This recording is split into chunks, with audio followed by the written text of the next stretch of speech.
Hi, welcome to the Making of a Female CEO. In this episode, we are bringing our guest speaker, Michelle Jewsbury. Michelle Jewsbury is CEO of Unsilenced Voices. In July 2017, she founded Unsilenced Voices, which is a 501c3 nonprofit that's focused on inspiring change in communities around the globe by encouraging victims to break free and for survivors to speak up about domestic violence and sexual assault. Since she has completed and published her personal memoir entitled But I Love Him, Michelle offers digital courses and private coaching programs to help overcome challenges to create even more personal and professional success. Michelle, thank you so much for coming on. Sophia, thank you. And it's so good to see you again. I'm excited to be here. Yes. So we, our viewers come along to watch the making of a female CEO because we present a more raw picture of what it takes to run organizations and the behind the scenes. A lot of times you're asked similar questions by all the different media outlets that you go on. And what we want to look at is what is it that's really behind the Instagram ready CEO? So there's a lot of girls out there, and you do something that's very close to my heart, something from my own personal experience in dealing with domestic violence and sexual assault. And we want to make sure that women really get to hear a story about, what brought us to our knees, and it's the fires that grow us and stuff. So we're just going to dive right into it and start to talk about, there was something that happened in your life, and you could pinpoint it and showcase that trajectory that got you to this point. What would be that inflection point?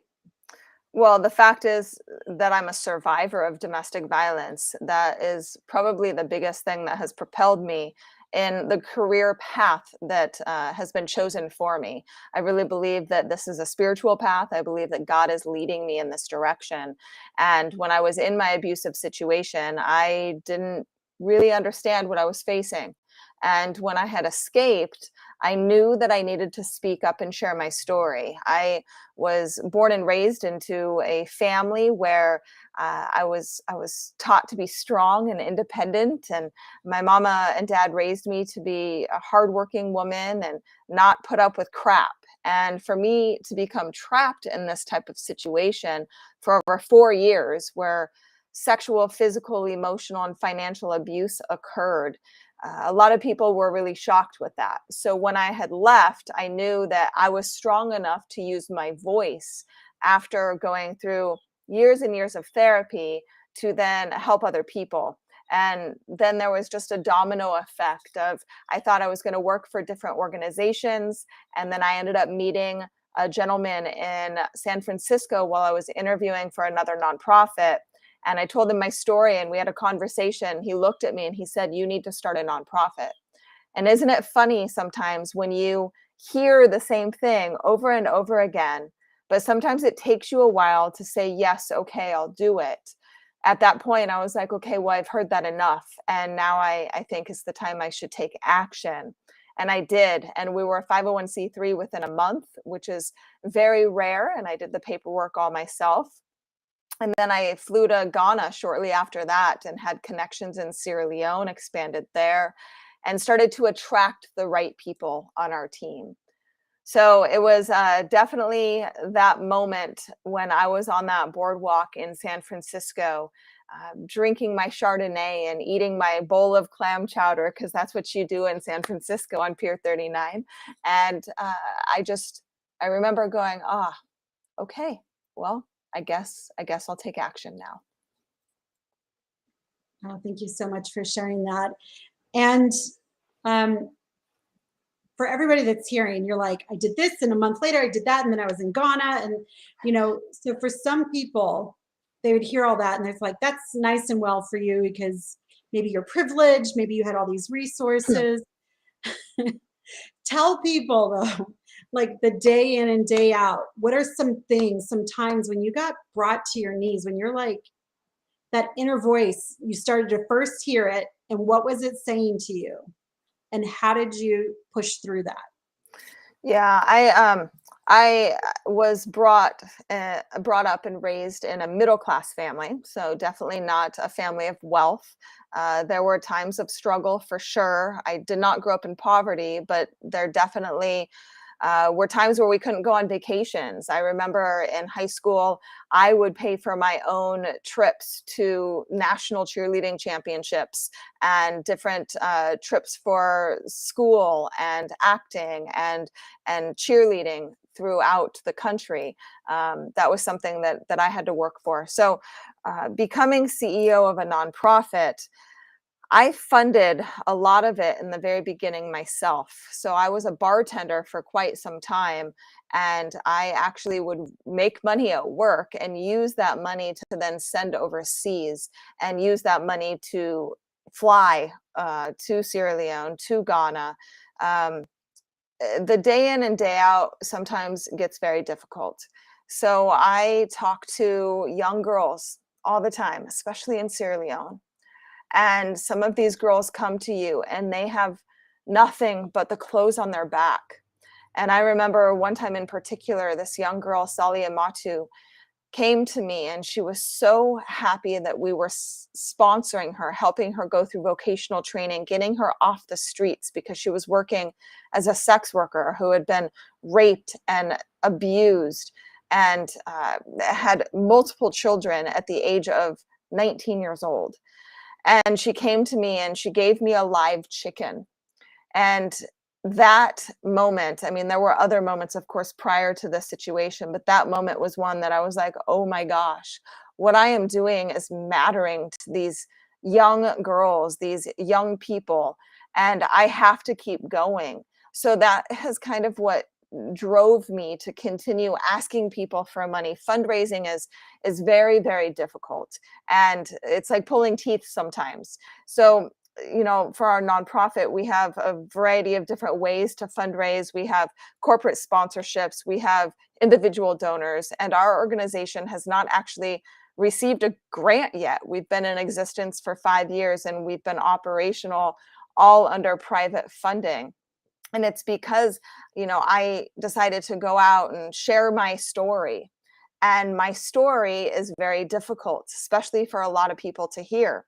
I was in this abusive relationship for 4 years where a lot happened. I actually sued my abuser for domestic violence, for the manipulation and the physical and sexual and financial abuse that he had me endure.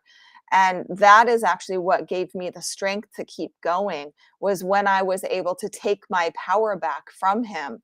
But he really, like, I guess, stripped me clean of self-confidence, of um, passion and desire, of self-worth. And it was a lot of work. Still to this day, I see a therapist once a month because I also coach a lot of people to overcome their personal situations in abusive relationships or childhood trauma.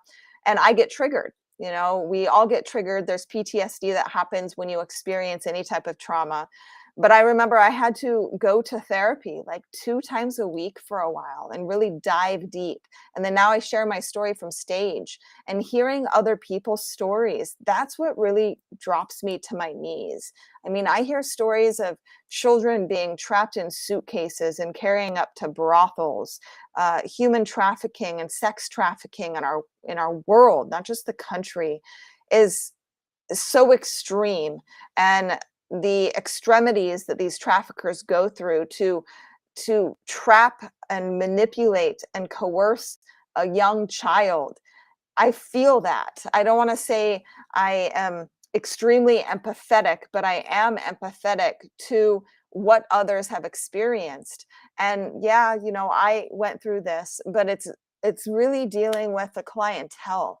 And that's the hardest part about all of this. Sometimes I look up to God and I say, why am I doing this? Because it's hard. It's really, really hard. But then you get those beautiful moments where you are given a sense of peace, um, a sense of knowing that you're on the right track. No matter how difficult it is, you are on the right track and you have to keep going.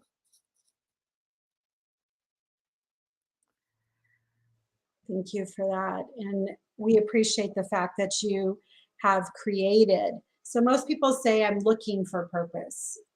Well, that's one way to go. You could go that way. But as humans, we are human manifestors. And you took something that, and you can look back in your life and say, this shaped and developed me, what you choose to do with it, you Mhm. know, after it happens, and what you've done to create this nonprofit that has saved so many women, and empowered so many women, and has given voice to women and to issues, and educated so many men. I've seen so many men in your audiences with their eyes widened and their mouth aghast, just learning things that they didn't know. And you know what, in the face of all that, you're seeing a lot of the ugliness of humanity day in and day out, and you're having to like go into the well and every day, because you're doing private funding. So, and you have a purpose which has you do that like every day. That's how you're being the voice, from what I'm hearing, because that voice is there. We talk about this on the show. There's a voice that's there that says, I'm an imposter. Who do I think I am that I can do make a dent? This has been around, prostitution, sexual, all this stuff has been around since the beginning of man. Who do I think I am that I can change this, right? There's that. And then there's purpose, and purpose wins with you. But there's days when it doesn't. And on days when it doesn't, what do you do when that inner voice is winning? It's interesting you asked that question, Sophia. I remember before starting Unsilenced Voices, I had a friend who I went to Italy with, and we were hiking up the stairs in Positano. And if you haven't been to Positano, it's literally uphill, straight uphill for miles, and it's just miles of stairs. So we were walking up, and she had probably a couple too many to drink that night. And I was talking about my vision of Unsilenced Voices. At that time, I didn't know it was going to be called Unsilenced Voices. And I was like, I think I need to do something. And she said, well, you're uneducated, Michelle. You don't have what it takes to start a nonprofit organization or even lead it to be able to help people around the world. What are you thinking? And this is a friend of mine who told me that. And we don't really talk anymore. But that had severe impact on my ideology, my self-worth. It was like being stripped down again by my abuser. And eventually I was like, you know what? I'm going to do it anyway. I have to do it anyway. And I did. And that's really the first step, is you have to put one foot in front of the other. And yes, there are hard times. There's always going to be hard times. This is why there's a yin and a yang. This is why there's happiness and sadness. In order to really feel truly happy, you have to acknowledge and see and feel through the sadness. And there are days where sometimes I didn't want to get out of bed. I didn't want to put work in. I decided, for weeks at a time, sometimes I'm not going to do anything. This isn't going to grow. What am I doing? Second guessing myself. The imposter syndrome, like Sophia, you were saying, how am I, woe is me. Who am I to do this? Right. And really it's just taking action and just doing it. And then the times that I still feel that I am not making a difference, that our organization, there are so many things that we need to do to grow, that we're running out of finances here, we need more funding there, or we have to deliver this content here, or help this survivor out. Sometimes it's very heavy. So when it gets too heavy, I believe in a philosophy that some of you may know. I know, Sophia, you know Bill Walsh, but Bill Walsh teaches faith, family, and fun, or family, faith, fun, however order you want to put that in. But fun is always in there. So I have incorporated in my life a lot of fun. So I deal with a lot of heavy. So then I take advantage of my fun. I go to concerts a lot. I go out and have dinners. I love going out, especially by myself, really, sitting and having a couple of glasses of really nice wine and an amazing Italian meal.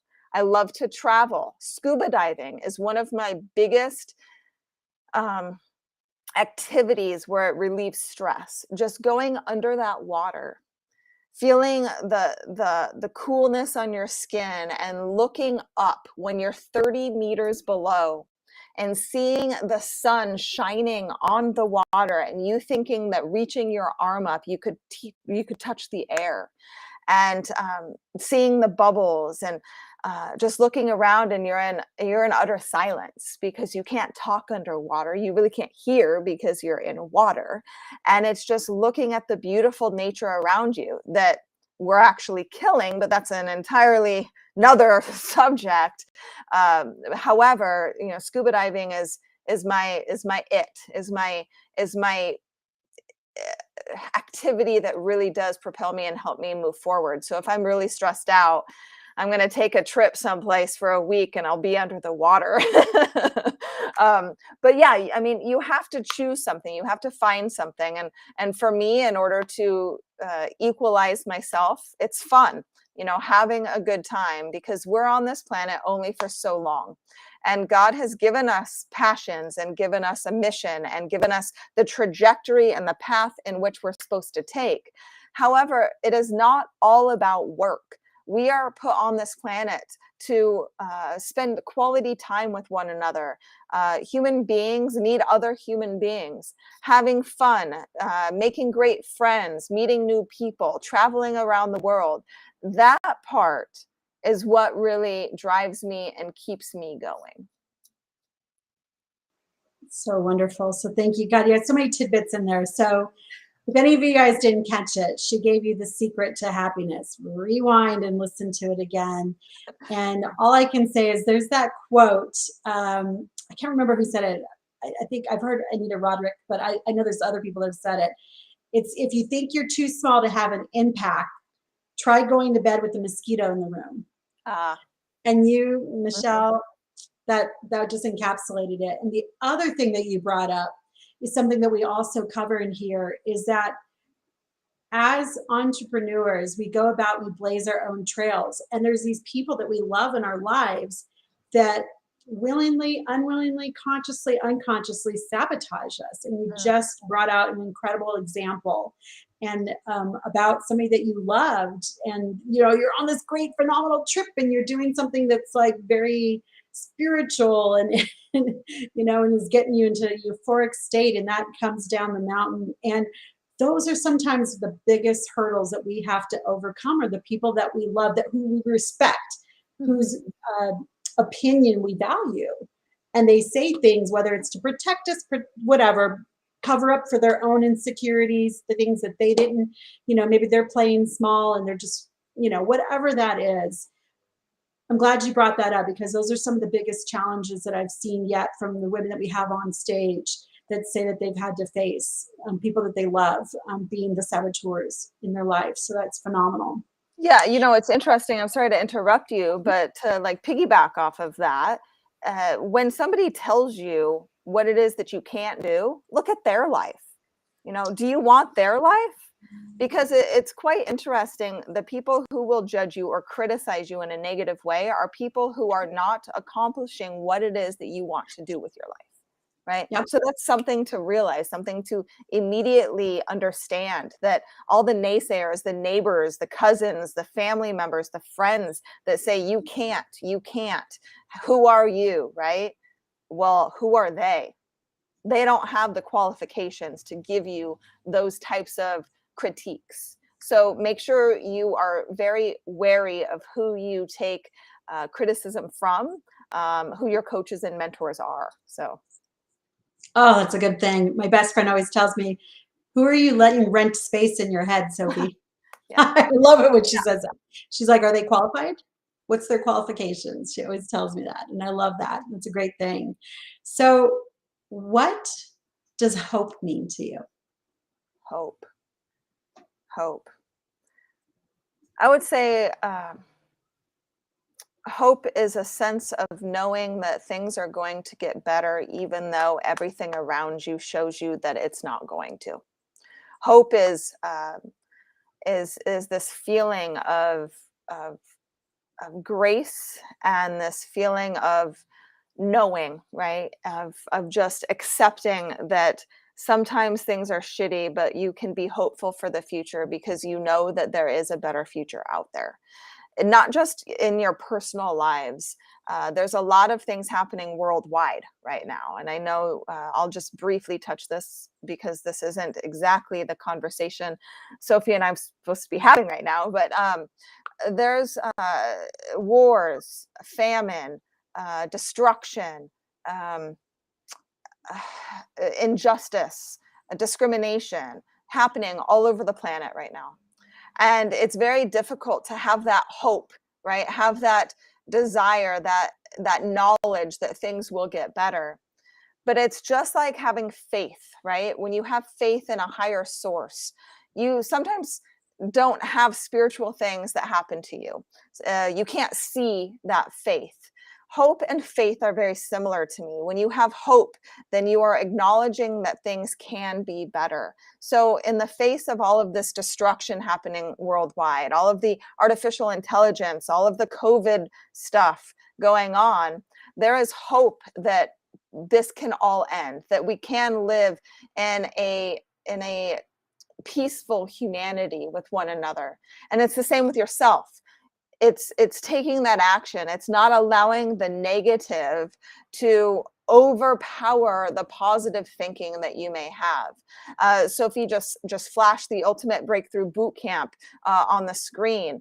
I have come up with our team a process to help people really turn their stories of grief, of anxiety, of stress, of trauma into something that is hopeful, into something that is powerful, a mission, ministry, movement, nonprofit, or a business.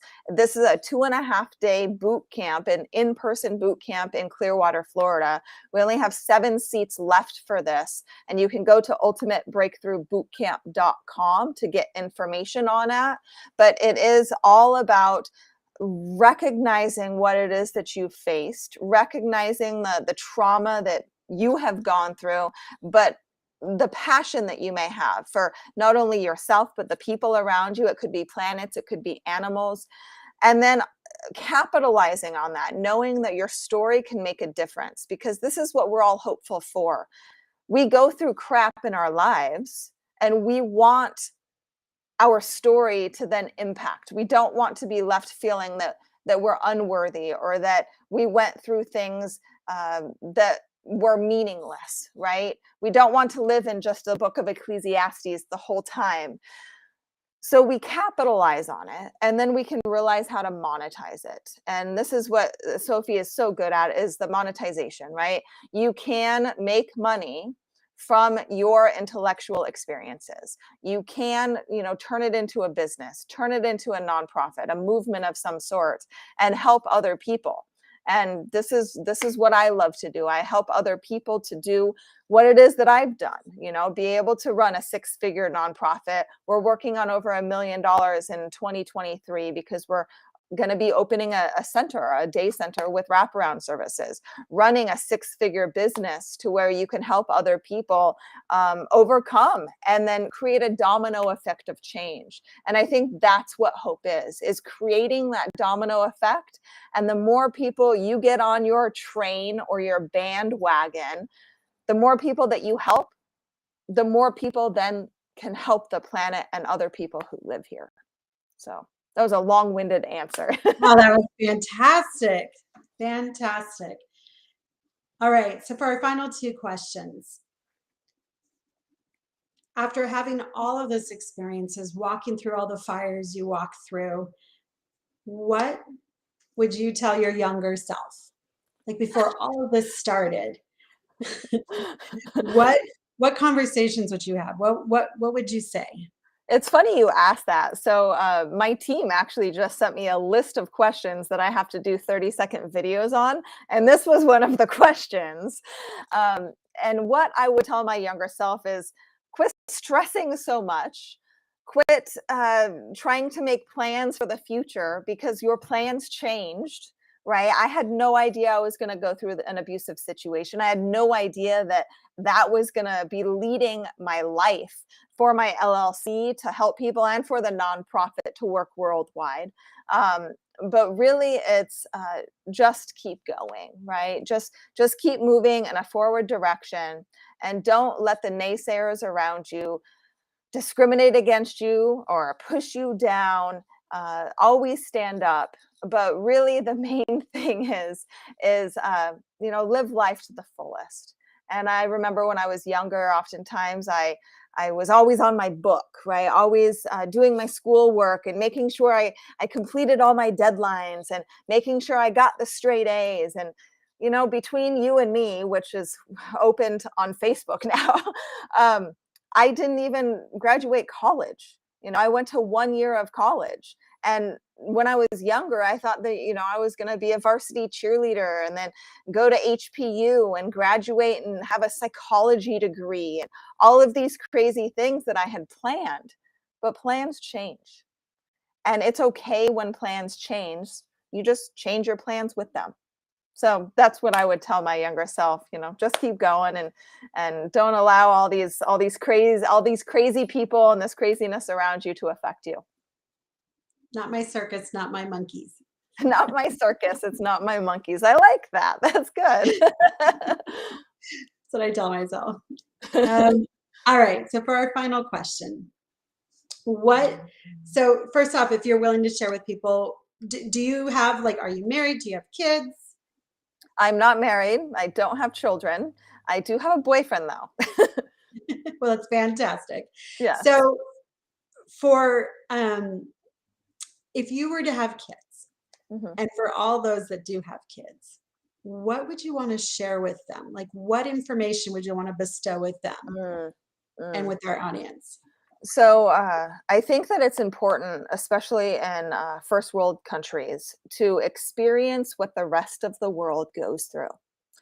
So my children, when and if I do have any, and kids of my friends or other family members, I encourage mission trips, or I encourage, leaving the country.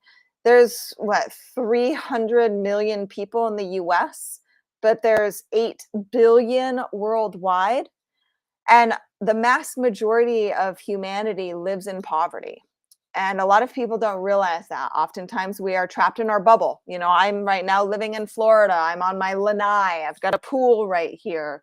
I have a housemate who's amazing. But most people don't have running water or electricity. Unsilenced Voices works in a lot of rural areas where we work with villages that don't even have a well. And oftentimes kids will walk to streams or creeks or rivers that are infested with mosquitoes.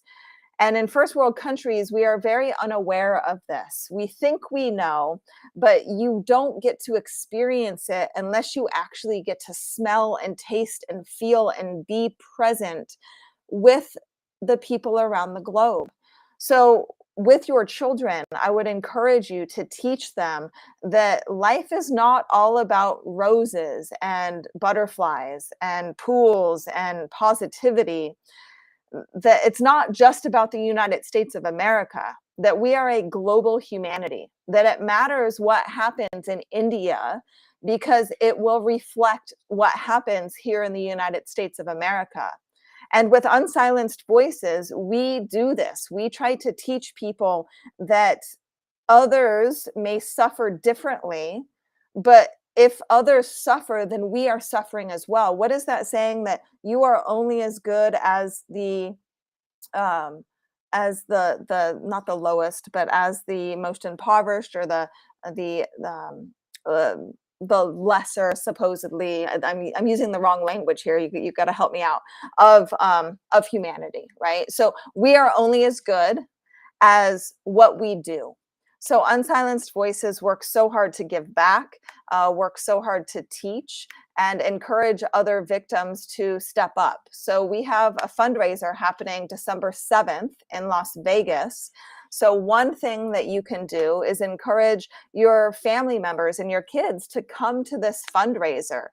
You can get information at unsilencedvoices.org. It's in Las Vegas. We are planning a very fun event with a not so dueling piano player who is very entertaining, I should say. I've seen him on a cruise before, and we are just going to come together for a common goal to uplift humanity. Because when we're able to uplift other people, then we are then able to conquer and change a lot of the injustices around the world. So if you are in the Las Vegas area, tickets are inexpensive. A table of 8 is only $1,600. It's like $200 a ticket. And we do have sponsorships available as well. So please, please come out.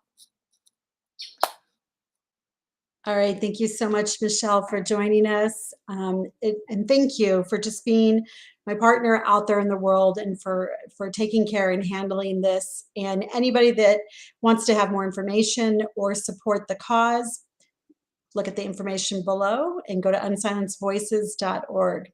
Michelle, it's a pleasure. Sophia, thank you.